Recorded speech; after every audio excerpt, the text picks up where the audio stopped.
change my mind and open up the doors. Help me if you can, I'm feeling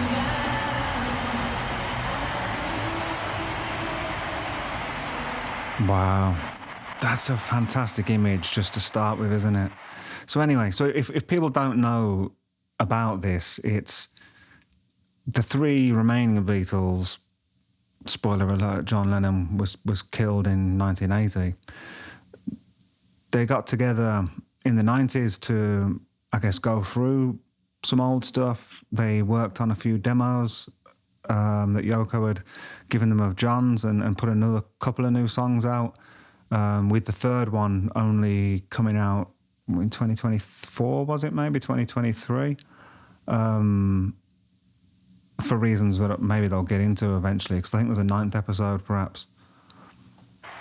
But anyway, symbolically, I mean, that the four of them playing and it zooming out and being so tiny in comparison to the Beatles, you know, the myth, the legend, the cultural phenomenon, you know. But they were just four dudes, really, from Liverpool, right? Four mates. Extraordinary what they achieved. But yeah, still human, right?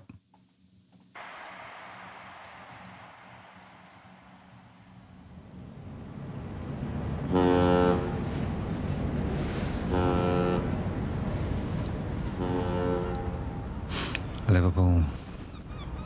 Mm-hmm.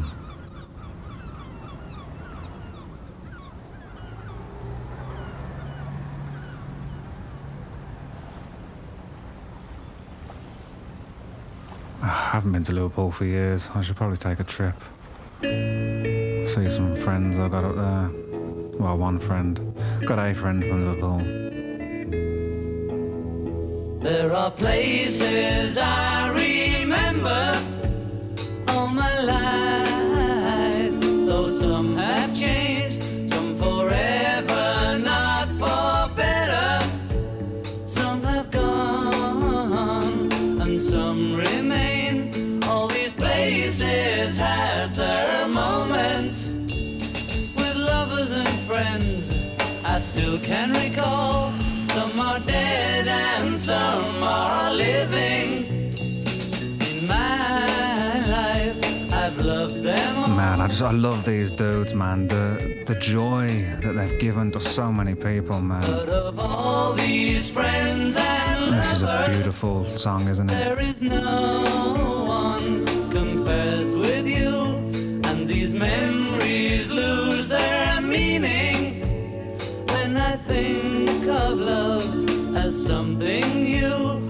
Though I know I'll never lose affection for people and things that went before.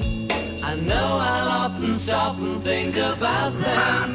Man, it's... In my life, I love you more. It's more than a beautiful song, isn't it? You know, it's... As many of the Beatles songs are, like... Lyrically... What is it? Like, I don't know why I'm always trying to find out what it is that makes things so special. For people and things that went before, I know I'll often stop and think about them. In my life, I love you more.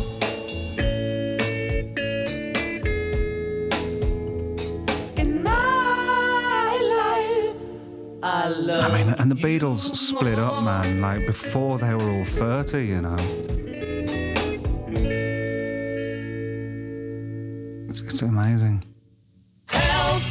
I need somebody. Help! Not just anybody. Help! You know I need someone. Help! Let's go back and get him, eh? I'm game. Yeah, let's smash him. Let's find that temple, eh? Right, to the This is from Help, one of the movies they made, right? I don't reckon all this running away. Let's go back, back, back, back, back, back, back, back, back, back, back, This is interesting, man. This is going to be... I love this, how they're going back in this way. Just here, I think it highlights culture doesn't move as quickly, does it, you know, as it used to for many, many reasons. Isn't that strange? Or it does it? Is that an illusion? Is that just... I suppose the 60s was a time of radical change musically, culturally. There was an explosion of culture, I suppose, for many reasons. The first generation that grew up after the war, the growing... What's the word for it, you know? How communication... technology, you know, how the world was rapidly becoming a much smaller place, I suppose, which is, you know, leads us to where we are now, where I'm just speaking to all you dudes on the other side of the world. Just bonkers, isn't it? You know, wonderful, but... So, you know, so how much did they change? How much were they a part of that change, you know? Or My mother used to say that because I was born, the Second World War started.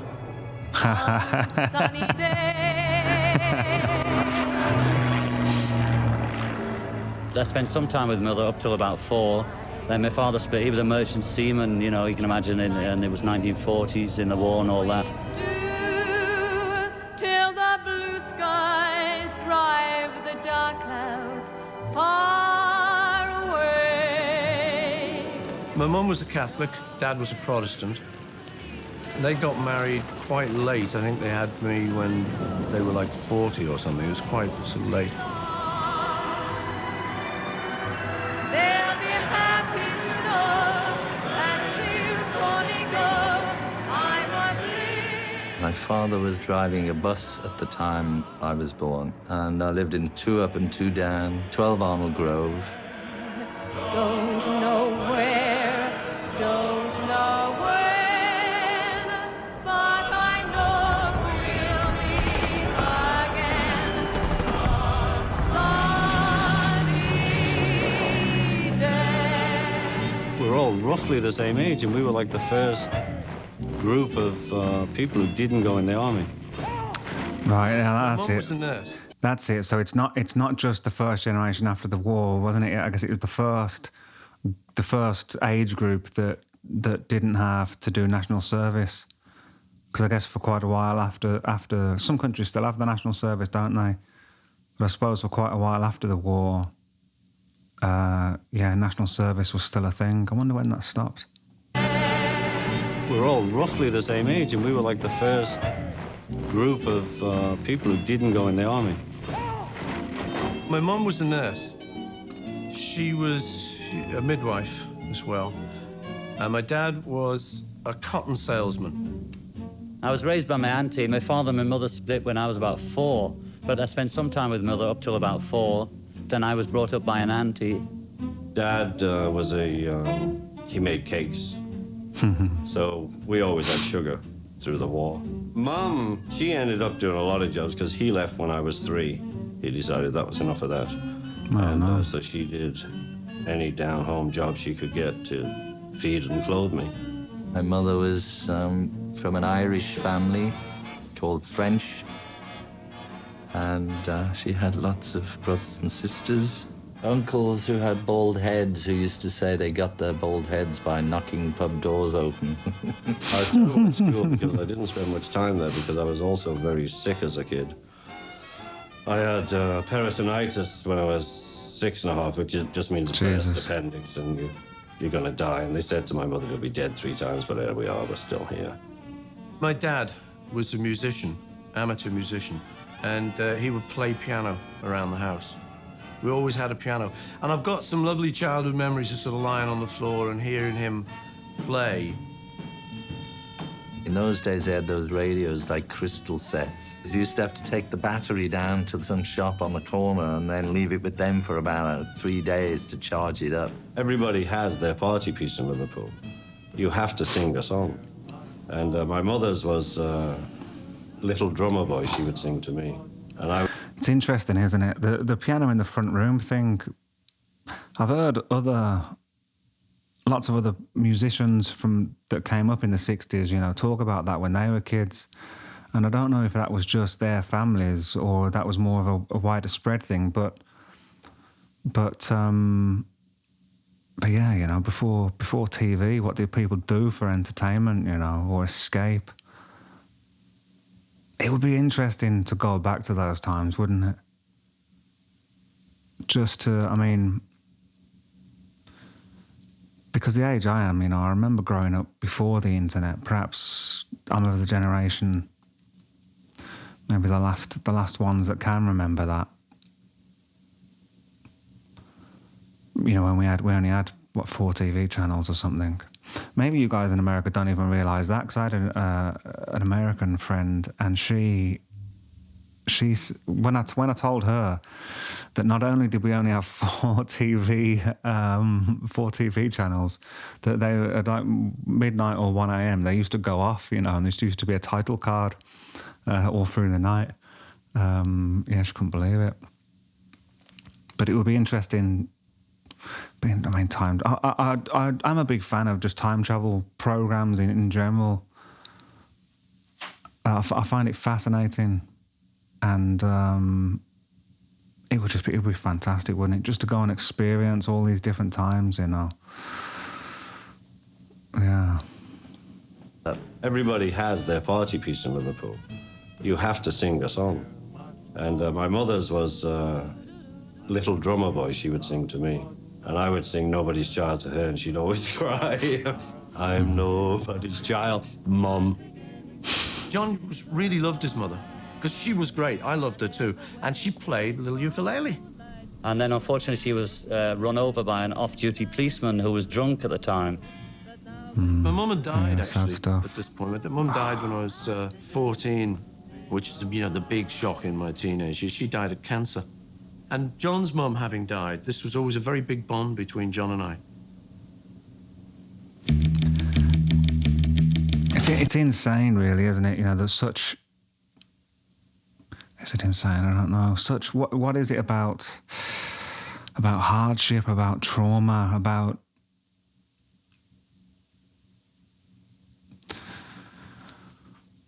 Yeah, loss as a child. You know, I was thinking about this. Well, I've been thinking about this the last couple of years, really. When I got into the Beatles, it was John Lennon who, I suppose, drew my attention for his rebellious spirit, maybe for his humour, for his attitude. I guess I thought he was a cool one, you know, cool to me anyway. And Paul, I suppose, seemed like the safe one, you know, or the less cool one, which, of course, is, you know, is nonsense. And I think I was only drew towards John Lennon. I think, well, a part of why I was drew towards John Lennon was the similarities or the mirrors, I suppose, in our family life a little bit. I wasn't raised by an aunt, but, you know, single father, absent mother. Because before his mother died, she was absent for most of his life. You know, just didn't live that far away. It turned out, a few miles down the road with like a second family. But aside from that, really, I guess a lot of my friends that I played in bands with, or the people I came close with in my 20s that were also musicians, were also drawn towards John Lennon. And I think it is looking at what I know about my friends now in hindsight. I think it is. I don't know. It's to do with trauma. I think why we were drawn to each other, why we were drawn to John Lennon, why we were drawn to chaos.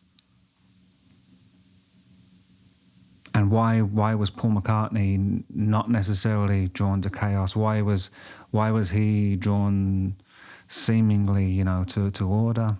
Although he's chaotic in his own way, you know. Because being creative is chaotic, isn't it? And now, I remember years ago seeing a guy called Phil Jupitus in a documentary saying that, you know, Lennon had gone down as this legend and Paul hadn't. He said, but in the end, he goes, I think Paul will go down as a bigger legend than all of them, you know. And rightly so, right? Because Paul McCartney is Paul McCartney, man, you know?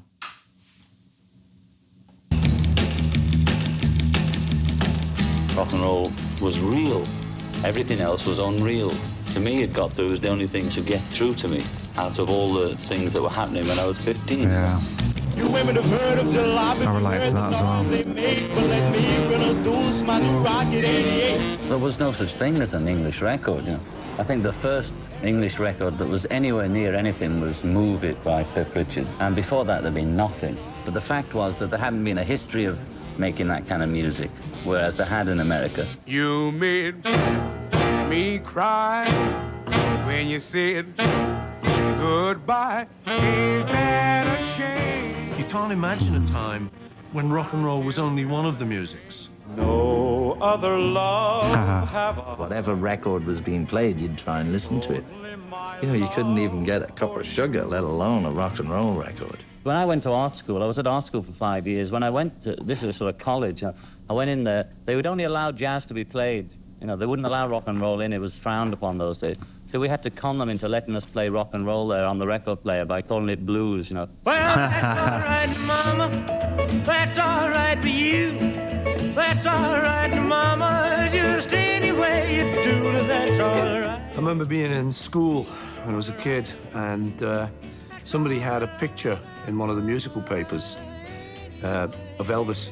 And I just looked at it and just thought, he's just so good looking. He just looked perfect. When I was 16, Elvis is what was happening. A guy with long, greasy hair, wiggling his ass and singing Hound Dog and That's All Right, Mama, and those early Sun records, which I think are his great period. That's him. That is the guru we have been waiting for. The Messiah has arrived.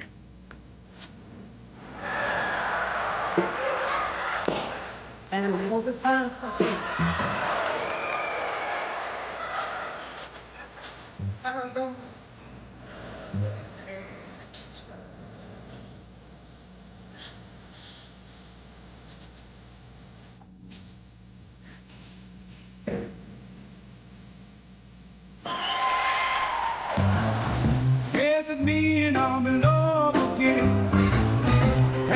I never got Elvis so much. When I was about 12 or 13 when I first heard Fats Domino.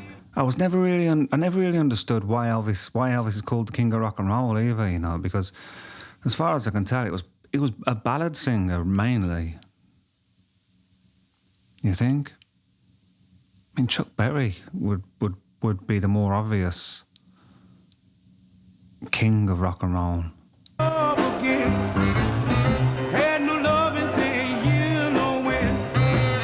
When I was about 12 or 13 when I first heard Fats Domino, I'm in Love Again. That was what I would call the first rock and roll record I ever heard. And then later on, you know, Elvis, Little Richard and Buddy Holly. I love you, Peggy Sue, with a love so rare and true. Oh, Peggy, my Peggy Sue. Yeah, there were lots of people coming up then, and one of them was Buddy Holly. We loved his vocal sound and we loved his guitar playing. But most of all, I think, was the fact that he actually wrote the stuff himself. Yeah. That's what turned us on. We got to hear people like Big Bill Brunsey. I think he might have even done a tour of England. Just for these earthly things. Why did you lose your little hello? Baby, why'd you drop your wings? I was a big fan of his, and actually Frankie Lane. Heaven paradise, promised paradise, deceiving me, grieving me, leaving. I was listening to a lot of country and western then. Skiffle was coming through. You know, all those train songs and, you know, Rock Island Line and all that stuff. Well, the Rock Island Line is a mighty good road. Well, the Rock Island Line is the road to ride it, rock on the night in the money good road. And if you want to ride it, gotta ride it like a find it, get your ticket at the station on the rock on the line. I think the first music I can remember hearing as guitar-oriented music was this record my dad brought from New York. It's a guy called Jimmy Rogers, the singing brakeman. Isn't it interesting that a lot of these guys making this kind of music, you know, are in their 30s or 40s or older, you know? And isn't it interesting that what came next, I mean, maybe with the exception of Elvis and a few others, I don't know how old he was, probably in his early 20s, right?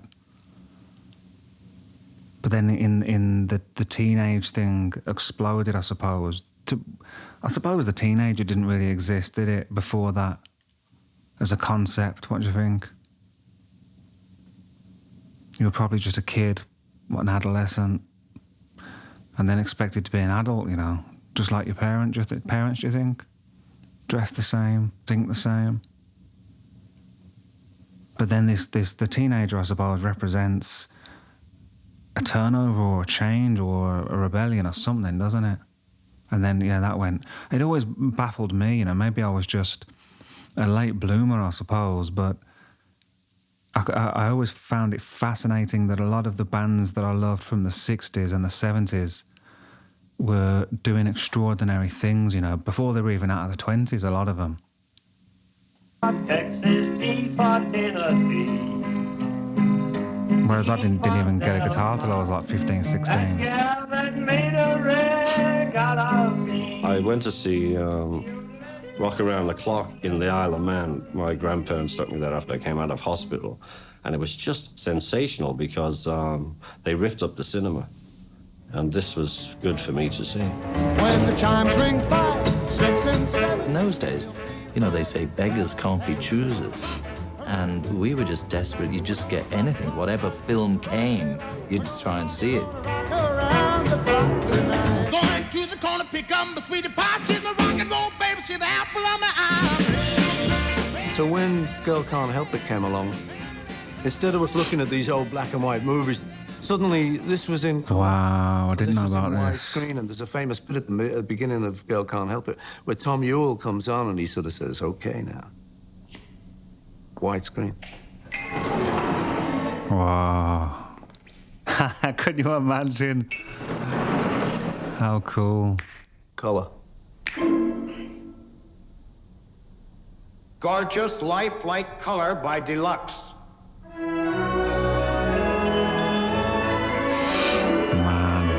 Man, can you imagine? Sometimes you wonder who's minding the store. I love the contrast of this like technical Jane stuff. Mansfield, and that's it. The game's over.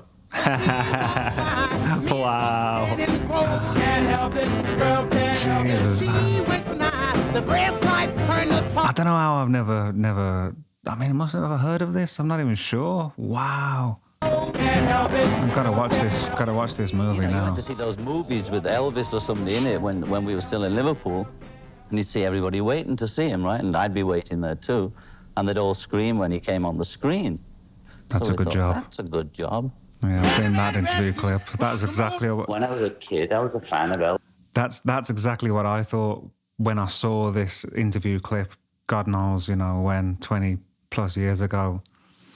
Or maybe I heard it, like an audio, I don't know. But I remember hearing John Lennon say that and just thinking, yeah, that is a good job.